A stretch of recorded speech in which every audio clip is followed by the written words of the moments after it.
Hello दोस्तों, स्वागत है आपका आपके अपने YouTube चैनल पर। आज हम आप सभी लोग के लिए श्री राम जी की कजरी गीत लाए हैं। अगर आप हमारे चैनल पर नए हैं तो चैनल को सब्सक्राइब करिएगा, गाने को लाइक और शेयर करिएगा।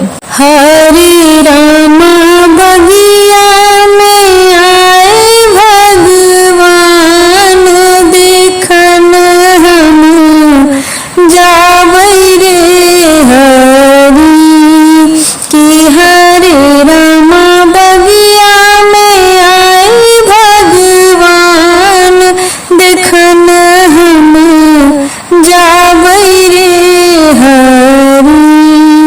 सोने की थाली में जीवन परोसे रामा, सोने की थाली में जीवन परोसे रामा।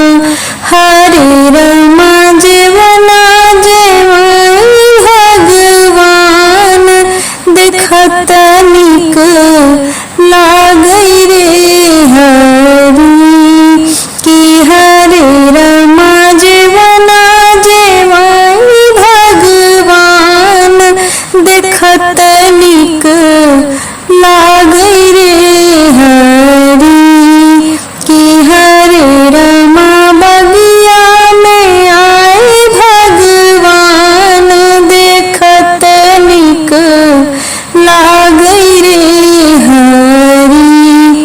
गंगा जी के पनिया से गेड़ोला भराए रामा।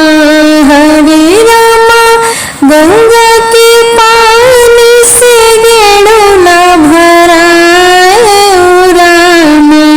हरे रामा गेड़ोला घोटाई भगवान, देखत निक लागै रे हरि की। हरे रामा गेड़ोला घोटाई भगवान, देखत निक लागै रे हरि की। हरे रामा बगिया में आए भगवान, देखत निक लागै रे हरि।